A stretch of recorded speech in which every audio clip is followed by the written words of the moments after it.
요한서 3장 1절입니다. 여호와의 말씀이 두 번째 요나에게 임하니라. 이르시되 일어나 저 큰 성읍 니느웨로 가서 내가 네게 명한 바를 그들에게 선포하라 하신지라. 요나가 여호와의 말씀대로 일어나서 니느웨로 가니라. 니느웨는 극히 큰 성읍이므로 3일 길이라. 요나가 그 성에 들어가며 곧 하룻길을 행하며 외쳐가로되 40일이 지나면 니느웨가 무너지리라 하였더니 니느웨 백성이 하나님을 믿고 금식을 선포하고 물온 대수하고 굵은 베옷을 입은지라. 그 소문이 니느웨 왕에게 들리매 왕이 보좌에서 일어나 조복을 벗고 굵은 베옷을 입고 제에 앉으니라. 왕이 그 대신으로 더불어 조서를 내려 니느웨에 선포하여 가로되 사람이나 짐승이나 소떼나 양떼나 아무것도 입에 대지 말지니 곧 먹지도 말 것이요 물도 마시지 말 것이며. 8절 사람이든지 짐승이든지 다 굵은 베옷을 입을 것이요 힘써 여호와께 부르짖을 것이며 각기 악한 길과 손으로 행한 강포에서 떠날 것이니라. 하나님이 혹시 뜻을 돌이키시고 그 진노를 그치사 우리로 멸망치 않게 하시리라. 그렇지 않을 줄을 누가 알겠느냐 한지라. 10절을 같이 읽겠습니다. 시작. 하나님이 그들의 행한 것 곧 그 악한 길에서 돌이켜 떠난 것을 감찰하시고 뜻을 돌이키사 그들에게 내리라 하신 재앙을 내리지 아니하시니라. 8절에 보면 사람이든지 짐승이든지 다 굵은 베옷을 입을 것이요 힘써 여호와께 부르짖을 것이며, 그 다음에 보면 각기 악한 길과 손으로 행한 강포에서 떠날 것이라 이래 돼 있어요. 그러니까 어디서 떠나기를 원했냐면 각기 악한 길과 각기 자기 손으로 행한 강포에서 떠날 것이라 이렇게 그 왕이 명령을 했단 말이에요. 그리고 10절에 보니까 그렇게 왕이 명령을 내리니까 10절에 곧 그 악한 길에서 돌이켜 떠난 것을 감찰하시고 이래 되어 있어요. 그러니까 결론은 그 하나님이 보실 때 하나님이 뭘 봤냐면 그 니느웨 성 사람들은 하나님의 심판을 받아야만 되는 사람이에요. 저주를 받아야만 되는 사람인데 하나님이 보실 때 분명히 심판을 받아야 될 대상이고 저주를 받아야 될 사람인데 어떻게 했습니까? 그 악한 길에서 돌이켜 떠났다는 거죠. 그걸 감찰하셨다는 거예요. 자, 누가 볼 때 악한 길에서 돌이키고 떠났다는 겁니까? 하나님이 보실 때. 저는 이게 이제 굉장히 크게 와닿더라고요.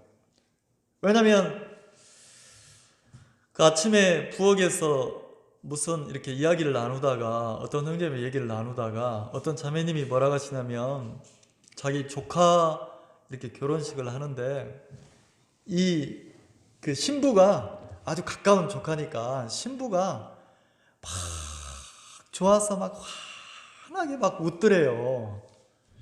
그래서 조카에게 그렇게 얘기했다는 거죠. 야, 신부가 조심해야지. 그렇게 막 해프게 웃으면 안 돼. 이랬다는 거죠. 자, 신부 그러면 결혼식장에서 신부 그러면 참해야 된다. 그리고 신부 그러면 조심해야 된다. 참하고 조신해야 되고, 그러면 참하고 조신한 신부는 웃음도 아이고 이모 오셨어요, 이 기쁜 날에 하하하 고맙습니다, 이렇게 웃으면 돼야 안 돼요? 그러니까 그 주례하는 선생님이 검은 머리 팥불이 될 때까지 신랑을 남편으로 섬기면서 이렇게 살겠습니까? 맹세합니까? 그러면 신부는 어떻게 대답해야 돼요? 조신하게 대답하는 게 뭐예요? 네, 이렇게. 근데 신부가 네 이렇게 대답하면 돼야 안 돼요? 네, 그게 이제 우리 관념이라는 거죠. 고정관념. 세상은 바뀌었고, 그리고 그 문화도 바뀌었고, 다 바뀌었는데 누구만 안 바뀌냐면 내 관념만 안 바뀌고 있으면, 신부가 막 크게 호탕하게 웃으면 대답도 네 그러면 왜 저러지? 이런다는 거죠. 요즘은 결혼할 때 주례가 많이 없어요. 주례 선생님이 많이 없단 말이에요. 옛날에는 은사님, 뭐 선생님, 자기가 존경하는 분 이렇게 이제 주례를 부탁을 하잖아요. 근데 요즘은 또 젊은 사람들이 결혼할 때 주례 없이 그냥 그 신랑 측 그 아버지가 아니면 그 신부 측 어머니가 나를 키워준 부모님이 그냥 이렇게 하객들에게 고맙다는 인사를 하고, 그리고 신랑 신부에게 부탁하는 편지를 써가지고 그걸 낭독하는 게 주례예요. 이런 것도 많아요. 그리고 신부 입장은 신랑 입장을 어떻게 합니까? 옛날 문화는 신랑 입장하고 신부 입장할 때 신부 아버지가 이렇게 탁 손을 잡고 와가지고 그 내 딸의 그 손을 신랑에게 탁 넘겨주잖아요. 그러면 이제 아버지가 지금까지는 딸의 손을 잡고 키웠지만 이제는 당신에게, 자네에게, 이제 신랑에게 내 딸을 인계한다 해서 손을 넘겨주면 그 신랑 팔짱을 딱 끼고 가서 이제 이렇게 결혼식을 하잖아요. 요즘은 또 문화가 그렇지도 않아요. 신랑 입장 그러면 신랑이 막 끝에서부터 춤추고 오는 신랑도 있고, 근데 또 신랑만 그런 게 아니고 신부 입장하면 신부가 갑자기 막 노래를 하고 춤을 추고 막 그 결혼식장에 오는 하객들을 막 들썩들썩하게 하고 이런 결혼식도 있단 말이에요. 그러니까 문화가 많이 바뀌었죠. 문화가 굉장히 많이 바뀌었다는 거예요. 그래서 어떤 게 맞냐 이렇게 말할 수가 없는 거죠. 한 번밖에 없는 결혼식을 진짜 막 축제로 만들어서 막 춤을 추고 노래를 하고 이렇게 결혼하는 문화, 어떻게 보면 서양 문화가 그렇잖아요. 결혼식 하면 막 그 영화 같은 데 보면 결혼할 때 보면 저 가족들을, 지인들을 초대해가지고 막 바이올린을 켜고 막 댄스를 하고 춤을 추고 막 이렇게 음식을 나누고 기뻐하고, 그 춤출 때 보면 신랑 신부가 하객들하고 막 돌아가면서 춤을 추고 이러잖아요. 조신합니까? 안 조신한데 막 경쾌하게 춤을 추고 축제를 하고 자기들 결혼식을 알리고 이러잖아요. 어떤 관념. 자, 예를 들어서 결혼 안 한 총각은 자기 아내 될 사람에 대한 관념을 어떻게 갖습니까? 이왕이면 무슨 치마를 입은 아가씨를 원해요? 이왕이면 다홍치마라는 말 알아요? 이왕이면 키도 크고 많이 바라진 않아, 늘씬하고 많이 바라진 않아, 예쁘고 많이 바라진 않아, 미스 코리아면 돼. 그리고 신랑도 자 그런 것처럼 신부도 어떻게 합니까? 많이 바라진 않아, 키가 몇 이상이어야 되고 뭐 많이 바라지 않아, 그냥 대기업 입으면 되고 그냥 집 좀 있으면 되고. 그냥 뭘 많이 보냐면 이제 내면보다는 눈에 보이는 겉 외면을 많이 치중을 하는 거예요. 물론 그래 해서 막 이렇게 마음이 소통되고 마음이 흐르고 사귐이 되고 잘 살면 좋죠. 근데 이게 진짜 세상에서 제일 예쁜 아가씨와 결혼을 해서 사는데 1년 지나고 2년 지나서 마음이 안 흐르고 소통이 안 되면 그때부터 행복합니까? 고통입니까? 그리고 또 이렇게 이게 멋진 신랑감을 얻어서 살아봐도 하루 이틀이에요. 얼굴 뜯어먹고 사는 거 아니고 뭐 키가 크다 적다 그것도 아니에요. 그것 때문에 부부싸움 하면서 당신은 왜 키가 커? 이렇게 싸우는 사람 한 번도 못 봤어요. 당신은 왜 이렇게 키가 작아가지고 막 이걸 때문에 싸우는 부부는 하나도 없어요. 근데 전부 다 뭐냐면 그 삶에서 소통이 안 되고 삶에서 서로 마음이 맞지 않고 이래서 다투고 싸우니까 나중에는 보면 제일 문제가 마음의 사귐이나 소통이 안 될 때 오는 고통이 너무 크다는 거죠. 근데 어떤 부부는 뭐 외형적으로 좀 부족함이 있어도 되게 소통이 잘 되고 이런 사람들이 많다는 거죠. 특히 한번 이렇게 상처를 입어서 재혼을 하잖아요. 한번 상처를 입어서 재혼을 하면 두 번째 재혼했을 때는 서로 어떤 마음이 왔냐면 다시는 내 가정을 깨뜨리고 싶지 않은 마음이 많은 거예요. 그래서 첫 번째 결혼을 해서 살 때보다 더 배려를 하는 거예요. 더 살피는 거예요.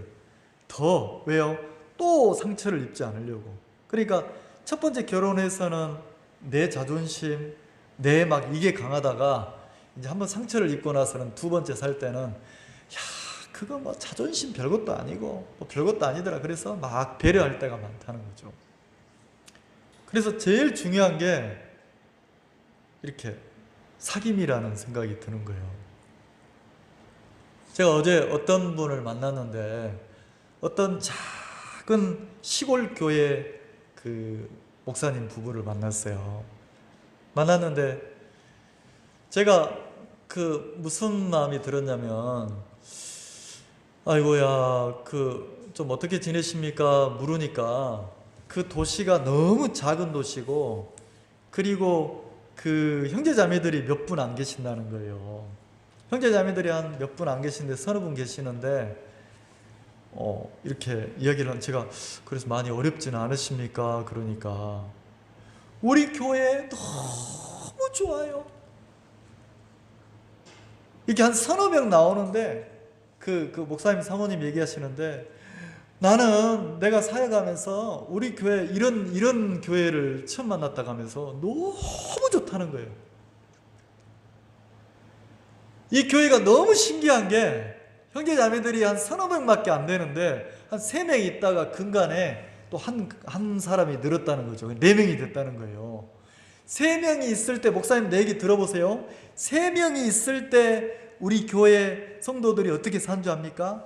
콩 한 조각 있으면 3조각으로 쪼갭니다.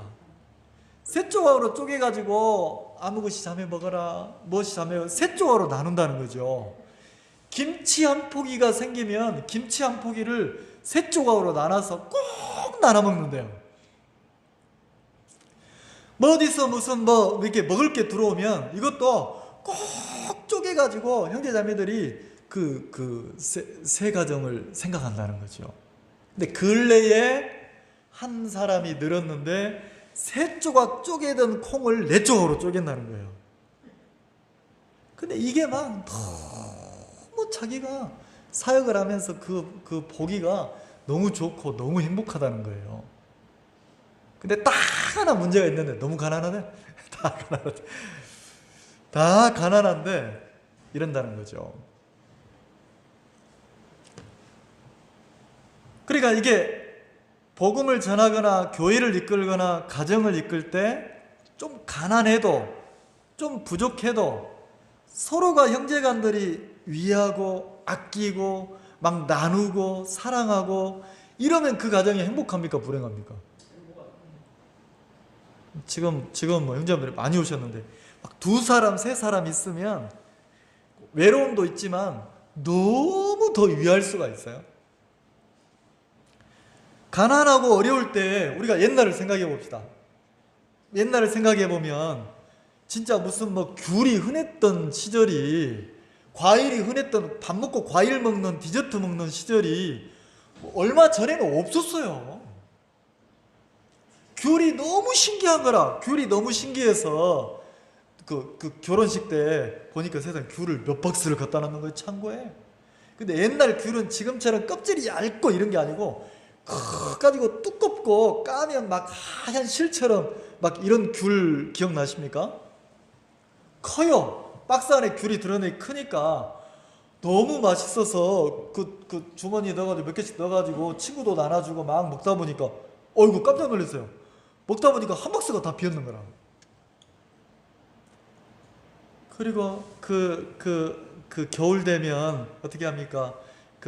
보름날 되면 보름날 뭐 하죠? 지불놀이 하잖아요. 그래서 막 여기다 불 놓고 저기다 불 놓고 그 간솔이라고 해서 소나무 그 마른 가지 따가지고 그 송진 묻은 가지 따가지고 깡통 속에 넣고 막 돌리면서 그래 하잖아요. 그래 추우니까 엄동설에는 추우니까 이렇게 이제 그 손 불 쬐고 발 쬐다가 보면 언제 빵꾸 났는지 그 나이론 양말이 구멍이 뽕 나가지고 막 이러잖아요. 그리고 그 추우면 이 겨울에 추우면 왜 그런지 몰라요. 그 애들이 전부 다 코를 막 쭉쭉 흘리는 거예요. 쭉쭉 흘리면 기술도 좀 안 떨어뜨려. 한번 쏙 들어가요. 그리고 뭐 다른 거 없어. 휴지가 어디 있습니까? 전부 다 손으로 닦으니까 이 애들 옷이 양쪽 팔이 번들번들 하거든요. 근데도 누가 갖고 왔는지 고구마를 갖고 오면 그거 막 구워서 나눠 먹고 막 이러면 모르겠어요. 더 가난했어요. 더 어려웠어요. 근데 마음의 행복은 서로 위하고 아끼고 너무 좋았단 말이에요. 저는 시골 동네에 살았는데 산골짜기 작은 동네에 살았는데 아버지 생신이 되면 그 동네 이장님 댁 가서 이렇게 방송을 해요. 알려드립니다. 오늘 아침에는 아무것이 저희 아버지 생신인데 오셔서 같이 식사하시면 좋겠습니다. 생일인데 동네 사람들이 와서 남이에요. 남인데 이렇게 와서 식사를 같이 한단 말이에요. 그 설 명절이 되면 동네 어른이란 어른은 다 찾아다니면서 그 동네 어린 아이들이 청년들이 다 가서 뭐 하냐면 동네 어른에게 우리 가족도 아니에요. 근데 동네 어른에게 무릎을 꿇고 절을 하면서 건강 안부를 묻고 오래 사시라 하고 덕담을 듣고 이런 시절이 있었단 말이에요. 근데 지금은요? 지금은 그런 거 없잖아요. 누구만 잘 살면 돼요. 그리고 옆집에 누가 사는지도 몰라요. 그리고 괴로움도 전부 다 누구 때문에 원하냐면 내 어려움, 내 고난, 나 하나 때문에 힘든 세상이 됐다는 거죠.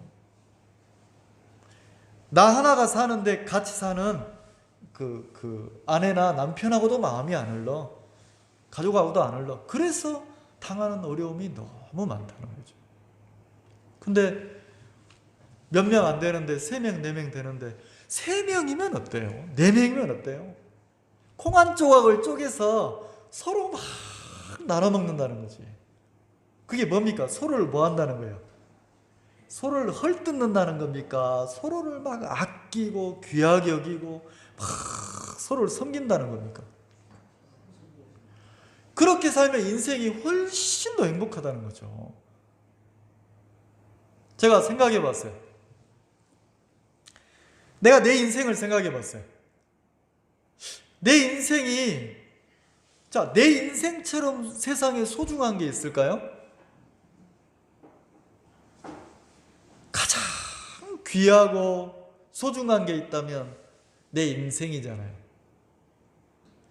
근데 짧게 남았어. 근데 내 인생이 내가 지금 어떻게 인생을 한 발 한 발 살고 있지 내 자신을 돌아보면 어떤 사람은 자기 인생이 좀 비굴한 사람도 있어요. 비참한 사람도 있단 말이에요. 왜요? 내가 왜 이렇게 됐지? 누군가의 눈치를 보고 막 힘을 가지고 권력을 가진 사람에게 막 내가 굽신대고 아부하고, 그리고 내 마음에 이건 아니야, 내 마음의 소신에 이건 맞지도 않고 잘못됐고 틀렸는데도 어쩔 수 없이 막 그걸 따르고 있고, 그러면서도 마음속에서는 무슨 마음을 갖냐면 어쩔 수 없잖아, 세상 살려면 세상살이가 다 그러는 거지 뭐. 그러면서 내 마음이 소통도 안 돼, 기쁘지도 않는데 억지로 막 인생을 살고 있는 그런 사람도 있단 말이에요. 근데 만약에 내가 소중한 내 인생을 살면서 내가 막 비굴하게, 내가 막 억지로, 내가 막 이렇게 사는 게 아니라 내가 진짜 하나님 앞에 소신을 가지고, 내가 좀 어렵더라도, 뭐 하더라도, 내가 좀 형편이 어렵더라도, 내가 좀 가난하더라도, 내가 좀 고난 속에 있다 할지라도, 이 어려움, 내가 이 정도 행복을 누리려면 내가 이런 어려움 좀 감수해야지. 같이 있는 거다. 내가 이런 인생의 기쁨을 누리려면 이 정도 어려움은 감수하는 거지. 그리고 좀 어려워도, 좀 힘들어도 내가 내 마음에 그냥 사람이 아니라 하나님 앞에 내가 소신을 가지고 한 발 한 발 인생을 걷는다면 내 소중한 인생이 진짜 아름답다는 마음이 드는 거예요. 그리고 제가 생각을 해보니까 내가 구원받았잖아요. 내가 구원받고 거듭난 그리스도인이잖아요. 그러면 거듭난 그리스도인 신앙인으로서 내가 얼마 남지 않은, 한 편밖에 남지 않은 나머지 인생을 살면서 내가 지금까지는 막 그 힘에, 막 권세에 내가 굴복하고, 내가 비굴하게 타협하고 이렇게 살았다 할지라도 내가 남은 인생은 그렇게 안 살고 싶은 거예요. 남은 인생은 내가 좀 어려워도, 내가 좀 외로워도, 내가 좀 힘겨워도, 내가 거듭난 그리스도인이라면 내가 하나님 앞에서, 내가 주님 앞에서 내가 당당하게 성도로서 소신을 가지고 인생을 살고 싶은 거예요. 세상이 나보고 손가락질하고 무시하고 막 병신이란 소리를 해도 내가 하나님 앞에 당당하게 살고 싶다는 거죠. 자, 그리스도인의 소신을 잃어버리면 타협을 해야 됩니까? 안 해야 됩니까? 아침에 어떤 형제님이 오셔가지고 그 얘기를 하시는 거예요. 참, 목사님, 내가 구원받은 사람인데, 내가 구원받아서 하나님을 믿는 사람인데, 내가 믿음으로 인생을 사는 사람인데 희한하죠? 어젯밤까지 고정적인 일을 딱 가지고 있으니까 내 마음이 막 감사하다가 아침에 그 회사에서 연락이 와가지고 죄송한데 오늘부터 그 회사에서 결정을 했는데 일거리를 못 주겠습니다, 이렇게 연락이 왔다는 거죠. 고정적으로 해야 되는 일이 딱 사라지니까 내가 구원받고 믿음을 가진 사람인데 갑자기 내 마음이 이렇게 평안한 게 아니고, 갑자기 내 마음이 감사한 게 아니고 내 마음이 깨뜨려지더라는 거지. 형편에 의해서 내 믿음이, 내 마음이 흔들리는 걸 봤다는 거죠. 그러면서 이분이 생각을 했다는 거예요. 야, 믿음이 뭘까? 내가 거듭난 그리스도인, 나는 세상 사람이 아니고 나는 하늘에 속한 하나님의 아들로 그리스도인으로 인생을 사는데, 내 마음이 이 일거리 하나가 있고 없고에 흔들리고 타협되고 내 마음이 그쪽으로 끌려가고 이런다면 이건 믿음 아니지 않냐. 그러면서 마음이 하나님 앞에 자기를 이렇게 점검하고 돌이켜보니까, 그래, 하나님이 나에게 이 일을 주신 하나님이 감사하고, 지금 이 일이 없으면 이 형편도 내가 하나님만 의지해서 한 발 한 발 가보자, 그리고 하나님이 또 어떻게 이끌지 모르는데 그냥 이 형편을 거부하는 게 아니고 하나님을 믿는 믿음으로 그냥 그대로 받아들이는 간증을 하더라고요. 나를 좀 어렵게 하시면 내가 어렵게 인생을 주님만 의지해서 가보자. 나를 좀 외롭게 하시면 내가 외롭게 하나님 앞에서 하나님과 사귐을 끊지 말고 살자. 이러더라는 거죠. 그게 뭐냐면 그리스도인의 뭐예요? 소신이라는 거예요. 소신. 신념.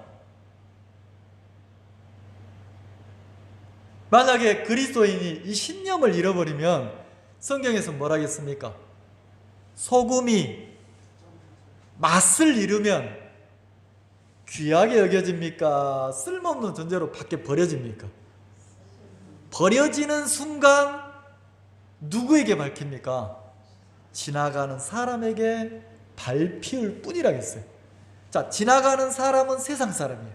이 사람들은 하나님을 믿는 믿음으로 사는 게 아니고 형편에 의해서, 육에 의해서 뭐 하냐면 내가 먹고 살아야 되니까 타협을 해야 됩니까? 타협하는 거예요. 그리고 내가 타협하다 보니까 내 신념대로 못 사니까 어떻게 합니까? 내 마음이 편안합니까? 불편합니까? 불편한 일을 계속 하고 살다 보면 한 해, 두 해 하고 살다 보면 타협이 돼서 내가 비굴한 인생이 되는 거예요. 성경은 내가 빛이고 소금인데 이 소금이 들어가는 곳마다 맛을 내주는 거예요. 그러니까 내가 신념을 가지고 그리스도인으로 내가 사는 동안 내가 어디를 가든지 내가 일부러 빛나는 게 아니고 내가 가면 어둠이 밀려나는 거예요. 그리고 맛이 나는 거예요. 내가 누구를 만나든지 그 사람에게 소망이 되고 이렇게 살맛이 난다는 거죠. 근데 맛을 잃어버리면요, 육에 밟히고 세상에 밟히고 비굴해진다는 거죠. 그리스도인이 이 신념 하나를 잃어버릴 때 가장 비참하구나. 그리고 타협된 삶을 사는구나. 타협됐다는 말 아세요? 자, 타협됐다는 건 뭐예요? 한쪽만 있는 게 아니에요. 양쪽이 서로 의견을 모아서 합치는 게 타협이잖아요. 그러면 내가 타협된 신앙을 하면, 내가 육과 타협하면 육도 좀 섞고 영도 좀 섞인다는 거지. 자, 내가 세상과 타협하면 세상 것도 좀 받아들이고 하나님의 것도 좀 섞고 이런다는 거지.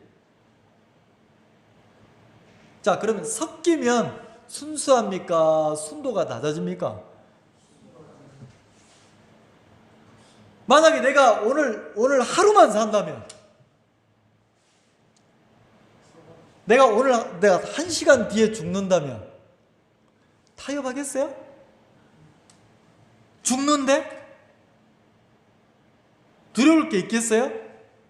내가 1시간 뒤에 죽는데? 당당할 것 같아요.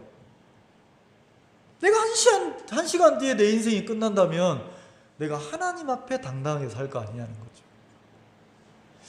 근데 내가 내 자신을 살아온 삶을 돌이켜보면 너무 부끄러운 게 많은 거예요. 내 자신과 타협한 것도 많고, 육과 타협한 것도 많고, 세상과 타협한 것도 많고, 어떤 힘이나 권력 앞에 내가 타협해서 살아온 삶도 많다는 거죠. 근데 이제는 기도가 되는 거예요. 얼마 안 남았으니까 그렇게 안 살고 싶은 거예요. 제가 노래를 수년 전에 어떤 노래를 불렀냐면 이런 노래를 불렀어요. 여러분이 그 노래 아시는지 모르겠는데, 아무도 날 찾는 이 없는 외로운 이 산장에 단풍잎만 채곡채곡 떨어져 쌓여 있네. 산장의 여인이라는 노래 아세요? 산장의 여인? 뭘 노래한 거냐면, 어떤 사람이 백혈병에 걸려가지고 시한부 인생을 살면서 이제 삶이 얼마 남지 않아서 죽음이 자기에게 오니까 친구도 떠나가고 가족도 떠나가고 다 떠나고 자기 혼자더라는 거지. 혼자 죽음과 싸워야 되는 거예요. 혼자. 그래서 외롭다는 거죠. 외로움을 노래하는 노래거든요. 산장의 여인이라는 게. 제가 신앙에 구원받고 내가 사람들과 타협하고 조직과 타협하고 막 이렇게 살 때는 그걸 못 느꼈어요. 하나님의 마음이 내게 딱 오면서 어떤 마음이, 정한 마음이 오더라고요. 내가 내 육과 타협해서 내 인생을 더럽히지 말아야 되겠다. 내가 어떤 힘이나 권력 앞에, 조직 앞에 내 영혼을 더 이상 그만 팔아야 되겠다. 나를 세우고 나를 인정받고 이게 아닌데 하나님이 불편하게 여기는데도 내가 어쩔 수 없이 마치 먹고 살아야 되니까 그 삶을 살아왔는데 그렇게 살아야 돼, 이 마음이 들었어요. 그래, 내가 오늘 마지막이라고, 오늘 하루만 나에게 주어졌다고 생각하고 내 인생이 오늘이 마지막이라고 생각하고 내가 하나님을 섭섭하게 하지 않고 살아봐야 되겠다. 그리고 내가 살아본 적이 있어요. 그렇게 마음을 정하고 사니까 이상하죠? 친구들이 떠나가더라고요. 그리고 외로워지는 거예요. 왜? 자, 세 사람이 있는데 서로를 위하고 아끼고 콩을 쪼개서 막 서로를 아끼면 행복해요, 안 행복해요? 행복하죠? 근데 사람이 100명이 있어도 진짜 하나님 앞에 소신을 가지고 신념을 가지고 내가 하나님 앞에 살아야 되겠다 이러면 기쁜데 100명, 1000명이 있어도 전부 다 막 세상을 의식하고 조직을 의식하고 사람을 의식하고 내게 사람을 만나도 왜 만나요? 필요해서 만납니까? 소중해서 만납니까? 자, 필요해서 만난다면 이거는 소신이 아니라는 거죠. 근데 제가 보니까 그렇게 살았더라고요. 필요해서 만나는 거예요. 자, 교회도 왜 나와요? 내 인생에 필요해서 교회를 나오는 거예요. 신앙도 왜 합니까? 필요해서. 진짜 나를 구원해서 감사해서 소중해서 기뻐서 누가 뭐라고 해도 온 세상이 나에게 손가락질하고 멸시를 해도 나를 구원하신 하나님, 내가 그분을 섭섭하게 할 수는 없지. 하나님과 막 사귐 속에서 소중해서 그렇게 신앙을 하는 게 아니고 타협해서 내가 그렇게 살아올 때도 많았다는 거죠.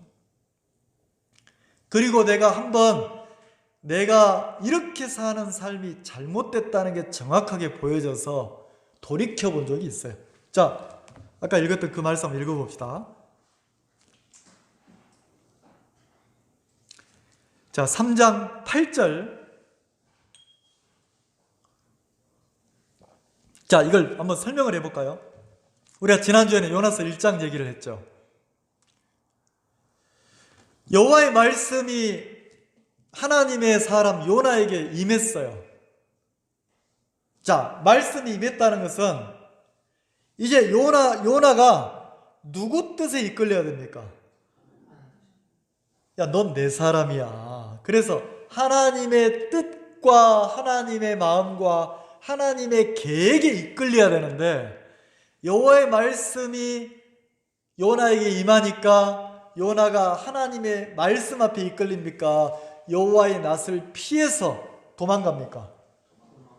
도망갔죠? 다시스로 도망가니까 어떻게 했어요? 풍랑이 일어가지고 요나가 어디로 내려갑니까? 도망가서 배 밑으로 들어가서 자고 있죠? 점점점 위로 나옵니까? 밑으로 들어갑니까? 자, 여호와의 낯을 피하고 있는 동안 내가 하나님 앞에 당당해지고 분명해지고 소신을 갖고 세상에 드러나서 당당하게 사는 게 아니고 계속 자기 속으로 들어가는 거예요. 그러니까 하나님이 내가 그 요나를 쓰고 싶은데, 내 사람인데. 그래서 하나님이 요나를 꺼내잖아요, 배 밑에서. 그래서 바다에 던졌단 말이에요. 그리고 2장에는 바다에 던지니까 하나님이 예비한 큰 물고기가 요나를 삼켰어요. 그리고 며칠 동안 물고기 뱃속에 있었습니까? 자, 2장 10절 봅시다. 2장 10절. 여호와께서 그 물고기를 명하시매. 자, 사람으로 말하면 여호와의 말씀이 아미떼 아들 요나에게 임하니라, 이런 것처럼 이제는 요나가 말을 안 들으니까 말씀이 누구에게 임합니까? 물고기에게 임해. 근데 여호와의 말씀이 물고기를 명하니까 물고기는 말을 들어야 안 들어요? 사람을 삼키는 거예요, 물고기가. 그리고 소화를 안 시켜. 3일 동안 요나를 뱃속에 넣어놓고, 그리고 하나님이 여기다 토해놔라 그러니까 요나를 톡 토합니까, 안 토합니까? 미물인 물고기는 여호와가 말씀하니까 말씀한 그대로 이끌리는 거예요. 근데 이상하죠. 피조물인데 유일하게 인간은 여호와의 말씀이 임했는데도 말씀에 이끌리는 게 아니고 여호와의 말씀을 피하여 도망가는 육을 가지고 있더란 말이에요.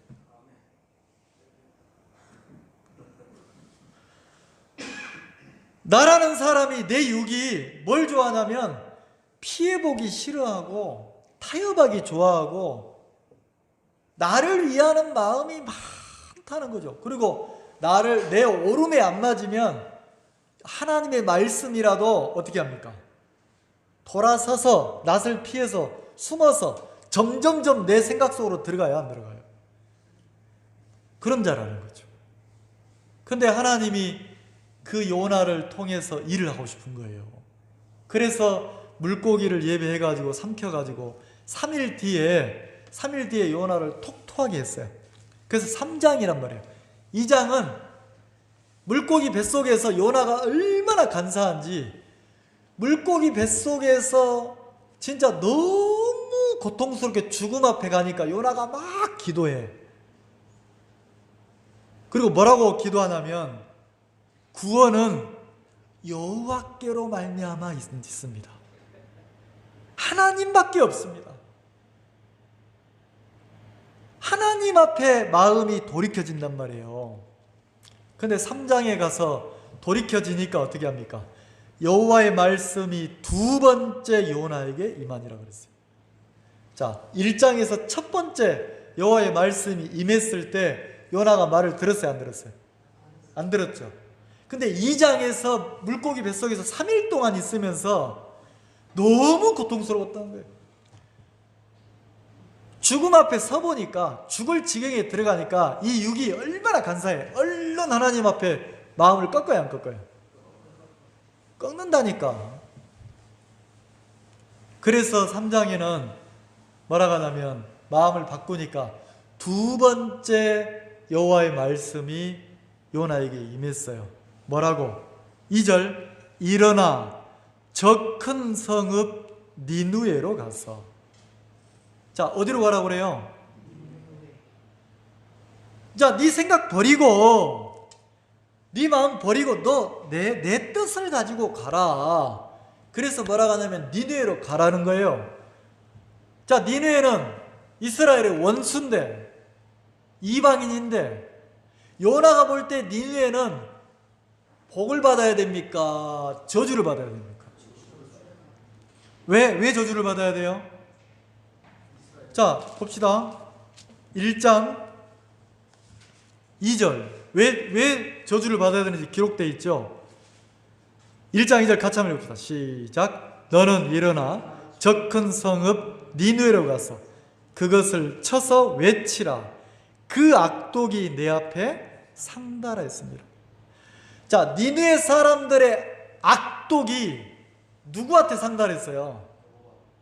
하나님 앞에. 그러니까 하나님 보시기에 심판해야만 될 사람들이 누구예요? 니느웨란 말이에요. 자, 그래서 요나도 어떻게 생각하냐면 저 사람들은 죽어야 한다는 거지. 근데 하나님이 악독이 상달해서 심판한다고 하시면서 뭐라고 하냐면 외치라는 거예요. 너들 40일 뒤에 하나님의 심판이 임한다. 40일 뒤에 너희들 죽는다. 소돔과 고모라처럼 멸망한다. 며칠 뒤에? 40일 뒤에. 심판하려면 그냥 하지. 왜 알려줍니까? 하나님의 심판 속에는 뭐가 들어있어요? 긍휼이 들어있어요. 은혜가 들어있단 말이에요. 하나님은 죽이려는 목적이 아니고 그 악에서, 그 악함에서 뭐 하길 바랍니까? 악한 길에서 돌이키길 바라는 거예요. 그 길에서 돌아서길 바란단 말이에요. 그래서 40일 뒤에 심판이 임한다고 외치라는 거예요. 근데 요나는 그게 싫은 거라. 왜? 그렇게 얘기하면 혹시라도 니느웨 사람들이 돌이켜서 그 심판에서 저주에서 벗어날까 봐.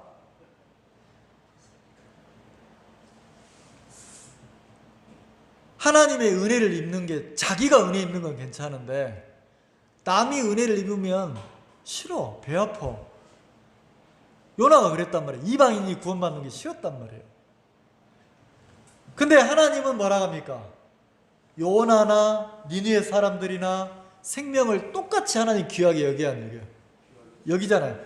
그래서 하나님의 마음은 심판에 있는 게 아니고 하나님의 심판을 통해서 그들이 돌이키길 바라는 거예요.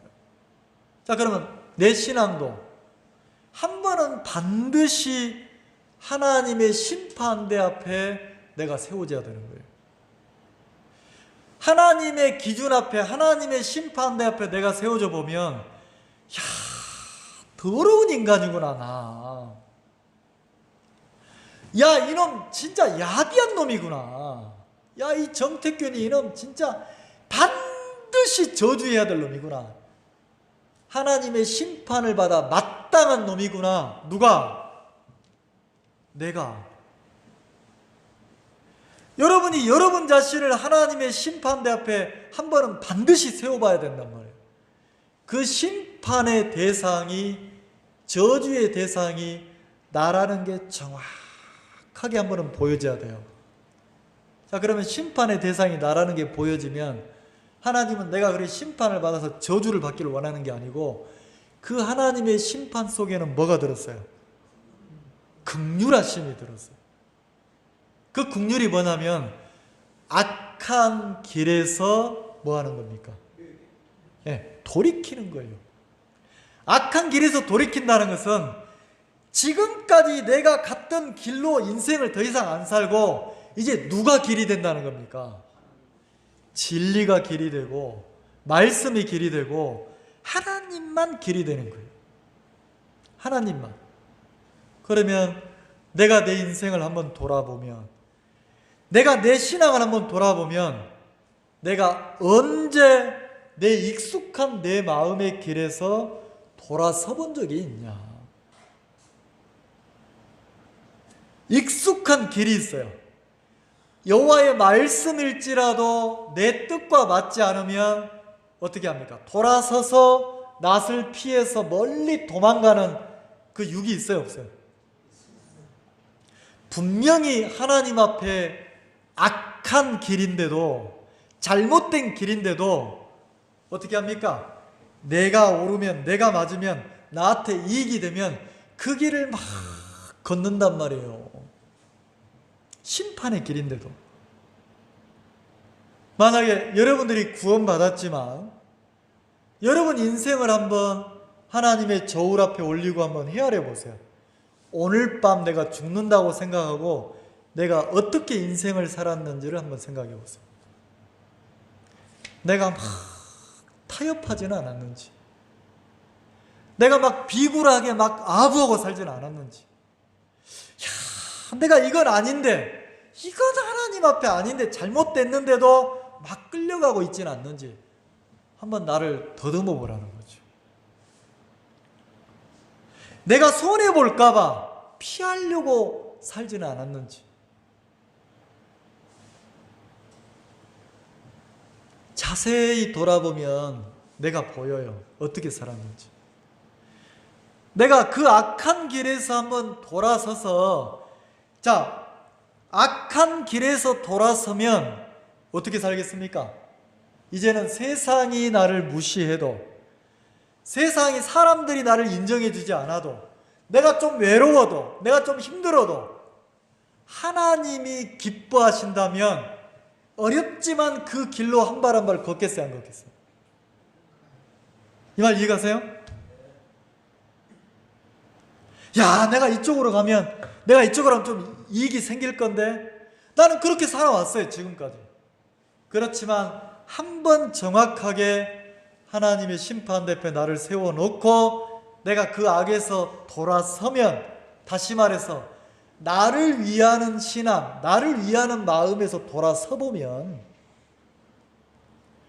내가 막 필요에 의해서 사는 그 신앙에서 돌아서보면 이제는 하나님 앞에 나를 자꾸 세우는 거예요. 내가 무시를 당해도, 내가 외로워도 하나님이 기뻐한다면 내가 좀 손해를 봐도 그 길을 걷는다는 거죠. 목사님, 내가 좀 손해보면 어떻습니까? 내가 구원받은 사람인데, 내가 오늘 하루를 살아도 내가 하나님을 믿는 그 믿음 안에서 내가 좀 손해를 보면 어떻습니까? 내가 주님을 섬기고 살 수 있다면 그게 행복이죠. 아침에 어떤 형님이 그렇게 얘기한 것처럼, 자, 순간순간 삶 속에서 작은 일들 앞에 내 마음을 더듬어 보면 나는 어떻게 살려고 합니까? 내 육은 여호와의 낯을 피하고 내 마음에 맞는 길을, 내 이익이 되는 길을, 타협된 길을 가려고 하는 익숙한 쪽으로 나를 막 끌어갑니까? 안 끌어갑니까? 사람들이 다 인정 안 해주면 어떻냐? 아무도 없으면 어떻냐? 내가 오늘 주님 앞에 예배를 드리는 것은 나는 하나님을 섬기러 가는 거다. 하나님 앞에서 주님의 뜻에 이끌려서 순간순간 하루하루를 살아가는 그리스도인의 소신 있는 믿음의 길을 걷는다면 그게 행복 아닙니까? 그게 당당한 거 아닙니까? 난 그게 너무 멋진 인생인 거예요. 제가 구원받았을 때, 내가 88년도에 7월 30일 날 구원받았는데 나는 죄인이었어요. 내가 복음을 들었어요. 이야, 십자가에서 내 죄가 영원히 씻어졌는 거예요. 너무 기쁘더라고. 너무 행복했어요. 내가 구원받고 너무 기뻐가지고 나 구원받았다 했더니 나를 데리고 간 우리 형님이나 교회 사람들이 안 믿는 거예요. 너무 빨리 구원받았다고. 근데 내가 어떻게 설명할 길이 없어. 분명히 죄가 없어졌는데. 침례를 받는데, 세례를 받는데 너무 기뻤어요. 그 강에서 내가 너무 기뻐가지고 침례 받고 나서 계속 수영하고 다녔거든. 19살 때인데 분홍색, 핑크색 티를 딱 입고 밑에는 반바지 청색을 딱 입고 너무 기뻤어요. 그래가지고 수양에 끝나자마자 너무 기뻐가지고 친구들을 7명을 불렀어요. 7명을 불러가지고 텐트 가지고 배낭 가지고 지리산 올라갔잖아요. 지리산. 7명이서 지리산 가가지고 소주 탁 가지고 와서 술 한잔 하면서 장터목 산장에서 술 마시면서 야, 건배 한번 하자. 왜? 너무 기분이 좋다. 왜? 나 구원받았다. 죄가 없다. 구원받을 기쁨을 표현할 길이 그거밖에 없었어요. 지금이야 그게 좀 잘못됐다고 생각. 그때는 그거 잘못된 거 아니었어요. 친구들끼리 술 한잔하고 이럴 때니까. 너무 기뻐가지고 건배했다니까. 그리고 친구들을 막 초대하기 시작했어요. 야, 너 구원받아야 돼. 너 구원받아야 돼. 너 구원받아야 돼. 친구들을 한 10몇 명을 초대를 했어요. 친구들이 막 진짜 막 욕하고 속된 말로 지랄지랄 하는데 그 소리가 하나도 두렵지가 않아요. 왜? 내가 받은 구원을 친구도 뭐 해야 돼요? 받아야 되니까. 근데 왔다가 친구들이 화장실 간다고 6, 7명이 도망가 붙는 거예요. 그럼 3놈인가가 남았어. 그리고 구원받고 지금도 뭐 교회 안에 있는 애들이 있는데, 내가 복음을 듣고 나서 내가 정확하게 내 죄가 십자가에서 영원히 씻어지고 나서 나는 그 뒤로 내가 타협돼 본 적이 없어요. 복음에 있어서. 내가 어디 가가지고 내 죄 있거든요, 죄 있는데요, 없다 하는 거예요, 이래 본 적이 없어요. 왜? 정확하게 구원의 복음이 임하니까 그날 이후로 나는 지금까지 영원히, 지금까지 그날 이후로 내가 죄인 돼 본 적이 없어요. 의인이에요. 예수님의 피로. 근데 삶 속에서는, 내가 사역자가 되고 삶 속에서는 타협을 많이 했단 말이에요. 앞선 목사님들 눈치를 보고, 권세를 가진 목사님들 눈치를 보고, 막 위에서 뭐라고 하면 그 분위기에 맞추려고 하고, 아부를 하고, 아첨을 떨고, 내가 이렇게 살았어요. 어느 날 하나님이 나한테 막 도전을 주는 거예요. 나를 돌아보게 하시는 거예요. 내 길을, 내가 살아온 내 길을 돌아보게 하는데, 내가 완전히 아부꾼, 아첨꾼으로 인생을 살았더라고요. 어느 날 성경을 읽었는데, 바울이라는 사람이 회심을 해서 구원을 받고 나서 어떻게 살았다고 간증하냐면, 아첨하지 않았다고 되어 있더라고요. 아첨하지. 근데 그 말씀을 딱 보면서 나를 돌아보는데, 나는 완전히 아첨하면서 사는 거예요. 누가 힘을 가졌느냐, 누가 권력을 가졌느냐, 권세 앞에 내 마음을 낮추고 무릎을 꿇고 맞추는 거예요. 왜 맞춥니까? 왜 맞춰요? 누구를 위해서 맞춰요? 누구를 위해서 맞춰요? 나를 위해서, 내가 잘 되려고. 얼마나 웃겨요? 내가 구원받고 거듭나서 하나님의 사람이 됐는데 내가 나를 잘 되려고 내가 애쓰고 있는 거예요. 그러면서도 입에서는 믿음 얘기를 하는 거예요. 깜짝 놀랐어요. 내 마음의 길이, 인생의 길이 보이는 거예요. 내가 잘못된 길을 걸었구나. 그러는 동안 하나님은 나를 볼 때 어떻게 보시겠어요? 귀하게 보시겠습니까? 악하게 보시겠습니까? 니느웨 사람들이 악했어요. 그래서 하나님이 외치라고 그랬어요.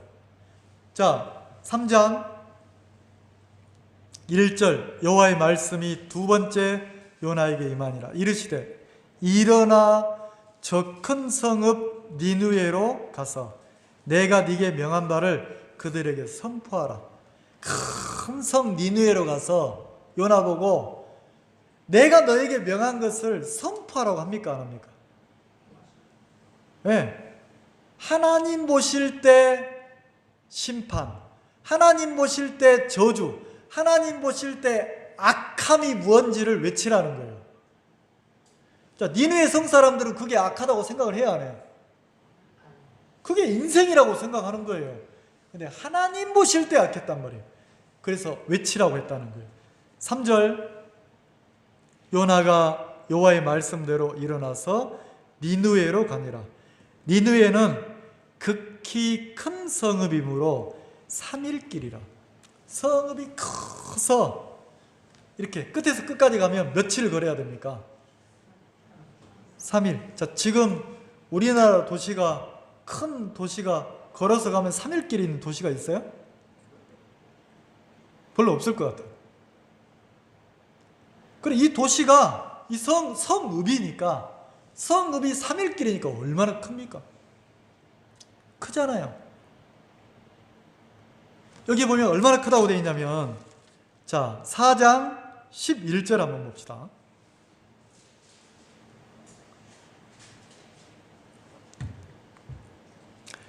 (11절) 같이 한번 읽읍시다. 시작. 하물며 이 큰 성읍 니느웨는 좌우를 분변치 못하는 자가 12만 명이에요. 자, 좌우를 분별치 못하는 자가 12만 명이래요. 그럼 문자적으로만, 영적으로 말고 문자적으로만 해석하면 자, 어른들이 좌우 분별을 못해요?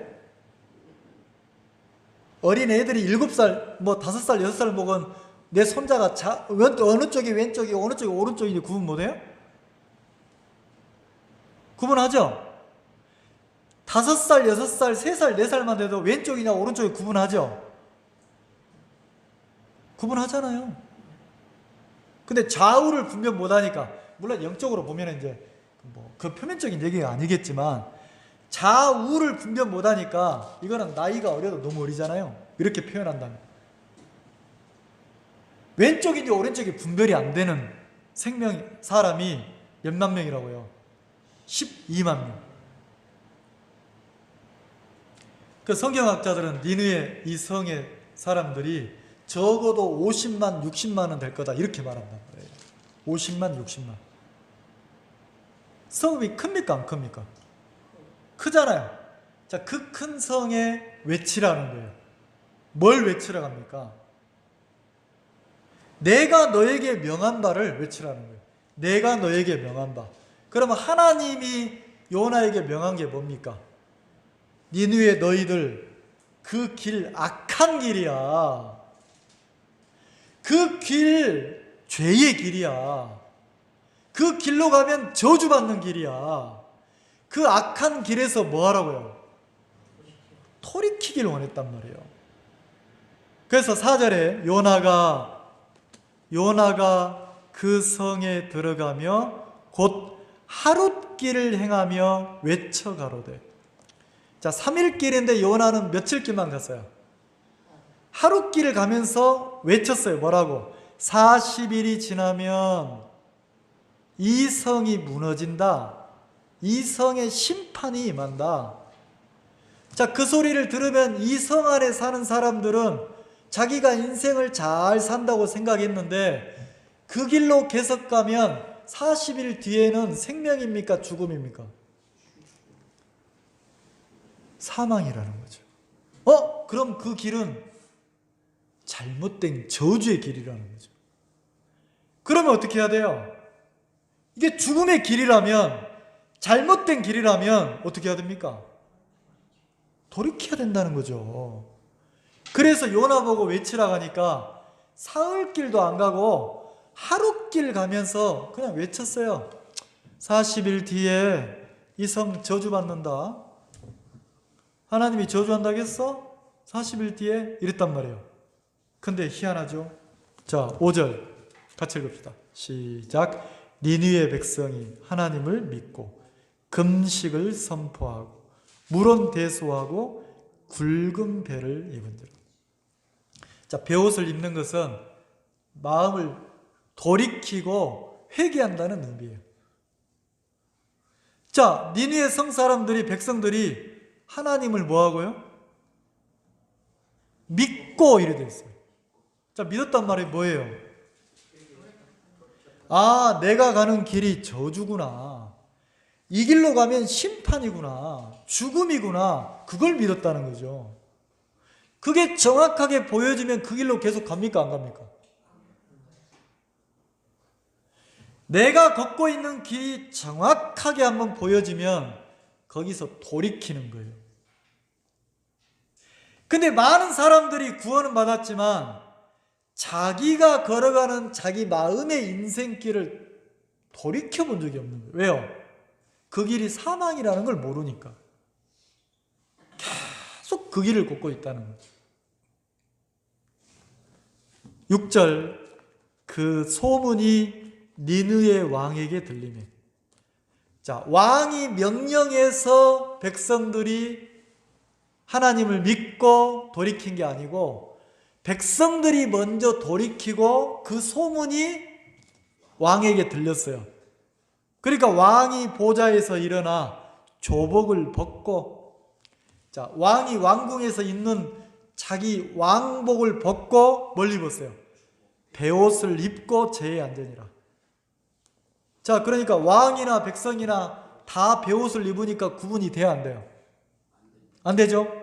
그러니까 왕도 하나님의 은혜가 아니면 죽어야 될 사람, 백성들도 하나님의 긍휼이 아니면 죽은 사람이란 말이에요. 이 말 이해가시죠? 자, 그리고 뭐라고 합니까? 7절 왕이 같이 읽어봅시다. 7절 시작. 왕이 그 대신으로 더불어 조서를 내려 니느웨에 선포하여 가로되 사람이나 짐승이나 소떼나 양떼나 아무것도 입에 대지 말지니 곧 먹지도 말 것이요 물도 마시지 말 것이니. 자, 왕이 조서를 썼어요. 방을 써가지고 대통령 그 뭐라 하면 요즘 말로 뭐라고 하죠? 대통령에 뭐가 있겠습니다. 국민 담화가 있겠습니다. 이러잖아요. 그래서 뭐라 합니까?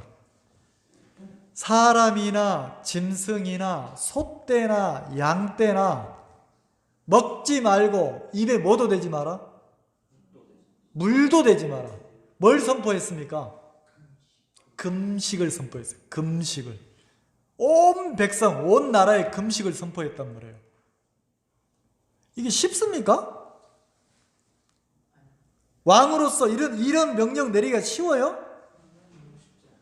잘난 놈들이 많을 건데 야당, 여당, 너당, 내당 막 많을 거 아니에요. 난리가 날 건데 온 나라가. 근데 희한하죠. 요나가 하루길 딱 외치니까 백성들도 왕도 신하들도 그 말씀 앞에 다 굴복을 하는 거예요. 그리고 왕이 대통령 담화를 내놓는 거예요. 자, 지금 이 순간부터 금식입니다. 사람만 금식하지 말고 내 나라에 있는 모든 소떼, 양떼, 짐승까지 다 금식입니다. 입에 물 한 모금도 대지 마세요. 그리고 전부 다 자기 옷을 벗으세요. 그 무슨 옷을 입으라고 합니까? 8절 사람이든 짐승이든 다 굵은 베옷을 입을 것이요 힘써 여호와께 부르짖을 것이며 각기 악한 길과 손으로 행한 강포에서 뭐 할 것이라? 떠날 것이다. 사람이든 짐승이든 짐승까지 굵은 베옷을 입으래요. 성경에서 굵은 베옷은 뭘 상징하냐면 내가 돌이키고 회개한다는 뜻이란 말이에요. 하나님 앞에 내가 돌이키고 회개하는 뜻이란 말이에요.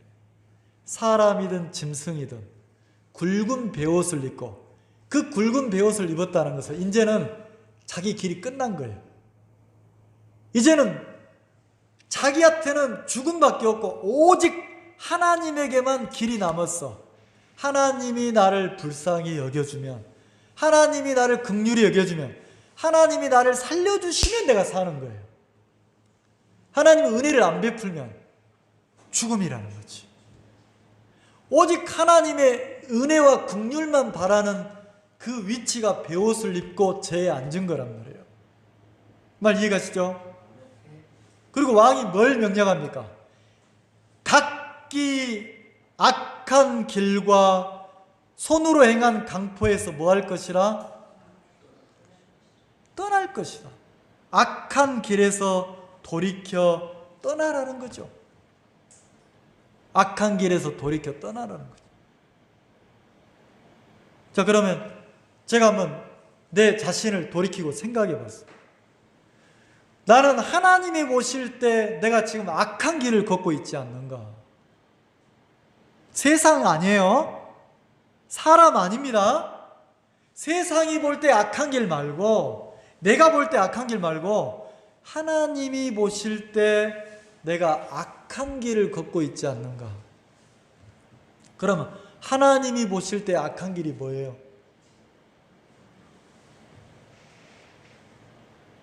내가 사람을 기쁘게 하고 세상을 기쁘게 하고 내가 타협하고 손익계산하고. 자, 왜 사람도 만나요? 필요해서 만나고. 누구한테 필요해서? 교회도 왜 나와? 필요해서. 누구한테 필요해서? 신앙도 왜 합니까? 그게 악한 길이라는 거죠. 내가 신앙하는 것은 하나님의 은혜가 아니면 내가 안 되는 사람이기 때문에 다시 말하면 하나님의 은혜가 나를 살게 했기 때문에 생명의 주인이신 하나님이 내 주인이라서 그 사랑이 너무 감사해서 하나님을 섬기는 게 신앙이란 말이에요. 누가 마음에 맞고 안 맞고 그게 아니라는 거죠. 자, 부부가 결혼했는데 남편하고 아내가 마음이 막 흐르면, 사귐이 되면 불행합니까? 행복합니까? 행복하잖아요. 근데 막 미스 코리아고 키도 크고 막 이러는데 마음이 안 흘러. 그러면 행복해요? 불행해요? 그러면 신앙도 지금 내가 하나님과 내 마음이 사귐이 되고 있느냐, 하나님과 마음이 흐르냐 흐르지 않느냐, 이게 제일 중요한 거잖아요. 내가 나 혼자 예배당에 앉아 있어도 하나님과 내 마음이 사귐이 되고 하나님과 내 마음이 막 소통이 되고 흐르면 그건 행복한 신앙입니까? 불행한 신앙입니까? 근데 100명 1000명이 앉아 있는데 사람과는 흐른데 하나님과 마음이 안 흘러. 그러면 행복한 신앙입니까? 악한 길입니까? 제가 노래를 불렀다 했잖아요. 아무도 날 찾지 않는 외로운 이 산장에. 내가 너무 외로웠어. 왜요? 내가 그 노래를 막 부르고 있을 때 그 내 앞에 우리 교회 나오는 성도들이 100명이었어요. 100명. 사람들이 가지를 않아요.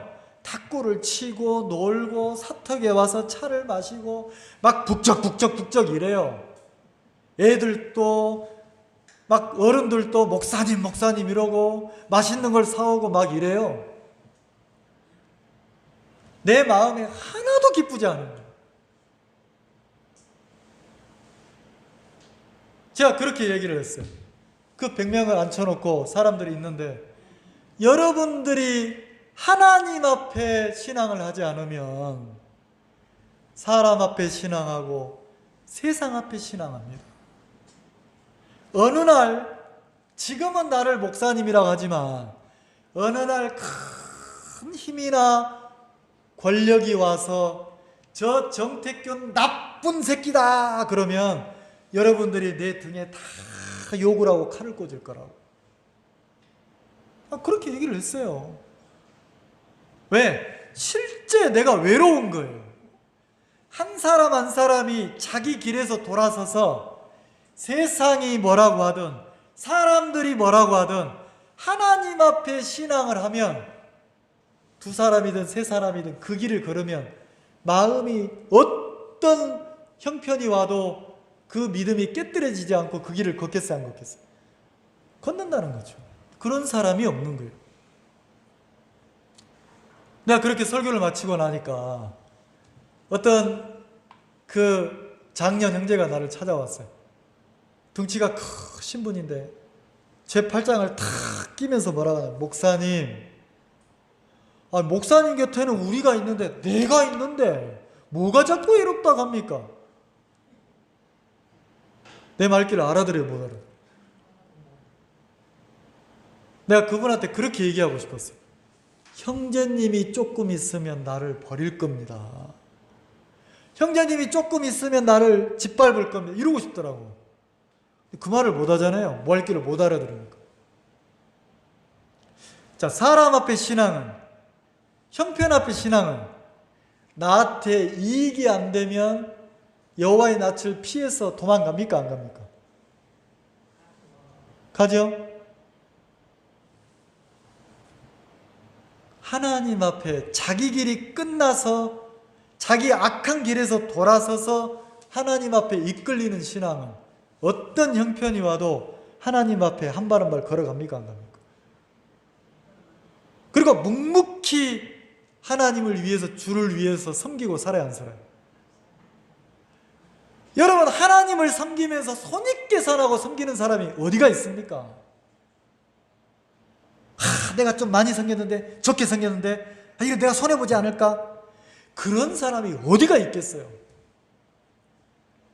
그분이 내 주인인데, 내 생명의 주인인데, 내가 하나님을 섬기는 자체가 너무 기쁘고 너무 소중하고 내가 주를 섬기고 사는 이 인생이 너무 막 자랑스럽고 떳떳해야 하네요. 엄마는 세상에 교회를 1시간 동안 차를 타고 교회를 가? 미쳤다, 미쳤다, 미쳤다. 근데 그 소리가 내 마음에 눈꽃만큼도 안 들리는 거예요. 왜? 내가 지금 사람을 기쁘게 하려고 신앙합니까? 나를 구원하신 주님을 섬기고 삽니까? 세상이 나를 손가락질하고 무시해도 너는 소경이라 몰라. 너 눈 떠봐라. 내가 하나님을 섬기고 산다. 내가 지금 왜 사는 줄 아냐? 하나님이 나에게 명령한 그 삶을 살고 있는 거야. 근데 그 소신으로 살면요, 이상한 힘이 생겨요. 당당한 거예요. 담대한 거예요. 여호와의 낯을 피해서 배 밑바닥으로 계속 숨어 들어가는 게 아니고 어디를 가든지 내가 당당한 거예요. 어떤 권세 앞에도. 나 주님 앞에 삽니다. 주님 앞에 살아보니까 때로는 외롭대요. 때로는 힘들대요. 근데 그 외로움 속에 나를 이끄시는 하나님과 동행해 보니까 너무 행복하대요.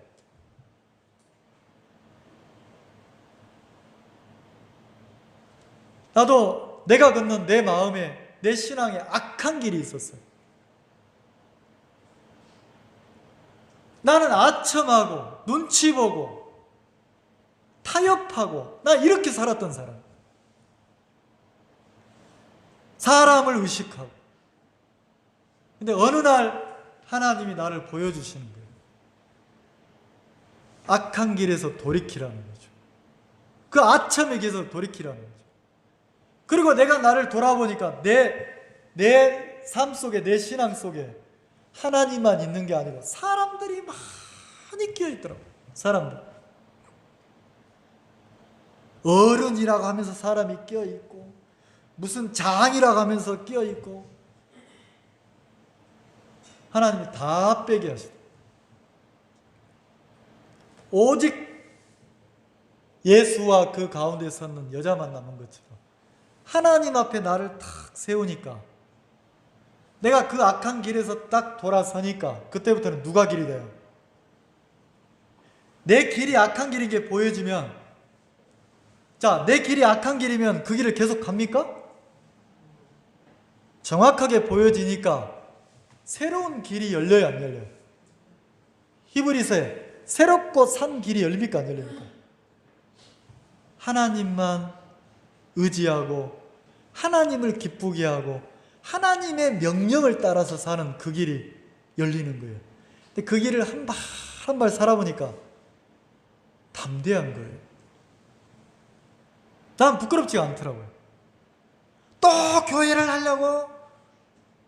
난 교회 하려고 생각 안 했어요. 난 교회 한다고 생각하지 않아요.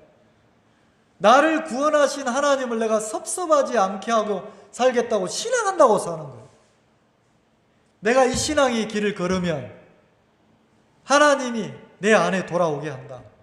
내 아이들 돌아오게 한다. 내 가족들 하나님 돌아오게 한다. 내가 이 길을 버리면, 이 길이 끝나면 내 가족들은 신앙으로 못 돌아와. 난 이 마음이 있었어. 한 발 한 발 그 길을 걸어보니까 너무 행복한 거예요. 예, 아픔도 있어요. 근데 악한 길에서 돌이켜서 하나님만 의지해서 한 발 한 발 걷는 신앙을 해보니까 그 길이 훨씬 힘이 있는 거예요. 나는 우리 형제님이 어딜 가든지 그 힘으로 살았으면 좋겠는 거예요. 그 교회 몇 명이야? 천군 천사보다 더 많아. 왜요? 누가 있어? 그 교회 몇 많아 사람 숫자 세고 있다는 자체가 이미 뭐하고 있는 거예요? 손익계산하고 타협하고 뭘 보고 있는 겁니까? 내 길을 걷고 있는 거죠. 악한 길이잖아요. 사람이 많아도 악한 길에서 돌아서서 하나님만 길이 돼서 신앙을 하지 않으면 불행한 거고, 사람이 적고 없어도 내 마음에 정확하게 주님을 섬기는 신앙이 시작되면, 악한 길에서 돌아서면 그 신앙이 가장 행복한 신앙 아닙니까? 자, 그래서 뭐라 합니까? 8절에 사람이든 짐승이든지 다 굵은 베옷을 입을 것이요 힘써 여호와께 부르짖을 것이며. 각기 그랬으니까 한 사람도 예외가 있어요, 없어요? 없죠. 각기 악한 길과 손으로 행한 강포에서 뭐 할 것이라? 떠날 것이라. 10절 같이 읽읍시다. 10절 시작. 하나님이 그들의 행한 것 곧 그 악한 길에서 돌이켜 떠난 것을 감찰하시고. 이 말이 너무 좋은 거예요. 하나님이 봤어요, 안 봤어요? 감찰했다 했으니, 감찰은요 심장 폐부까지 자세히 살펴보는 게 감찰이거든요. 하나님이 보니까 흉내만 내는 게 아니고 진짜 니느의 왕이, 니느의 사람들이, 짐승들까지 악한 길에서 떠났어요, 안 떠났어요? 자, 떠났다는 것은 뭐예요? 하나님을 믿어요, 자기를 믿어요? 네, 하나님을 믿는 쪽으로 돌아섰다는 거죠. 근데 앵무새 신앙하는 사람들이 많아요. 저도 그래 앵무새처럼 흉내 많이 냈거든요. 악한 길에서 떠난 것처럼 돌이킨 것처럼 해. 이제는 누구만 믿고 신앙한다고 말을 해? 하나님만 믿고 신앙한다고 말을 해. 간증도 해. 돌아서서 일주일에 한 달 지나면 뭐하고 있어? 뒷거래하고 있어. 뒷거래. 누구하고 뒷거래해요? 악한 길을, 내 마음의 길을 타협을 해. 하나님만 기쁘게 하는 삶을 사는 게 아니고 내 마음과 타협을 해서 섞어 또 사람을 의지하고 내가 본 것을 믿고 눈치 보고. 저는 그렇게 기도해요. 하나님, 내가 남은 인생 동안 살면서 난 그리스도인으로서 좀 떳떳하게 큰 소리치며 살게 해주세요. 아멘. 만약에 내가 연보를 한다면, 내가 하나님 앞에 연보를 한다면 주님 앞에 믿음으로 하게 해주세요. 자, 구원받은 내가 하나님을 섬기면서 복음 앞에 연보하는 게, 연보하고 사는 게 잘못된 겁니까? 행복한 겁니까? 그러면 내가 연보할 때 주님 앞에 하면 막 당당하게 하고 싶은 거예요. 막 계산하고 손익계산하고 막 이거 말고, 자, 내가 하나님 앞에 봉사를 한다면 어떻게 하고 싶냐면, 내가 나만 봉사해 너는 하냐 안 하냐, 나 이렇게 안 하고 싶어요. 내가 언제 죽을지 모르지만 내가 복음 앞에, 교회 앞에 봉사를 한다면 나는요 내 허리가 휘도록 기쁘게 하고 싶어요. 누가 알아주든 안 알아주든 하나님 앞에. 이 말 이해가시죠? 자, 내가 누구를 섬긴다면 거리가 머니 안 머니, 기름값이 드니 안 드니, 나 이렇게 안 하고 싶어요. 하나님 앞에 섬기고 싶어요. 그 사람이 내 섬김을 받고, 야, 진짜 고맙습니다, 너무 감사합니다, 내가 그 섬김에 의해서 내가 신앙을 배웠습니다, 막 이럴 정도로 주님 앞에 하고 싶다는 거지. 근데 내가 내 자신을 돌아보면 내가 악한 길에 서 있을 때가 있지 않냐는 거예요. 신앙을 하긴 하는데 계산하고 눈치 보고 타협하고 사람들을 의식하고 누가 했니 안 했니, 맞니 틀리니, 너무 부끄럽다는 거죠. 1000명, 10,000명 있어도 악한 길에서 돌이키지 않으면 의미가 없어요. 한 명이 있어도 두 명이 있어도 돌이켜서 하나님 앞에, 주님 앞에 신앙하는 믿음의 길을 걷는 사람들이 있으면 콩황 조각 쪼개서 나눠 먹으면서 살면 행복해하는 목표. 야, 이 자매 간증을 들으면 주님 앞에서 막 사는 간증을 하고, 이 형제님 간증을 들으면 막 하나님을 기쁘게 하는 간증이 나오고, 사람이 없이 하나님을 막 영광을 돌리는, 하나님을 섬기고 경배하는 그런 막 형제자매들이 있으면 교회가 행복해집니까? 안 행복해집니까? 악한 길에서 떠나서, 악한 길에서 돌이켜서 떠나서 이제는 하나님 앞에 신앙하는 그런 우리가 되기를 하나님이 요나를 통해서 막 외치는 거 아닌가, 이런 마음이 든다는 거죠. 기도하겠습니다.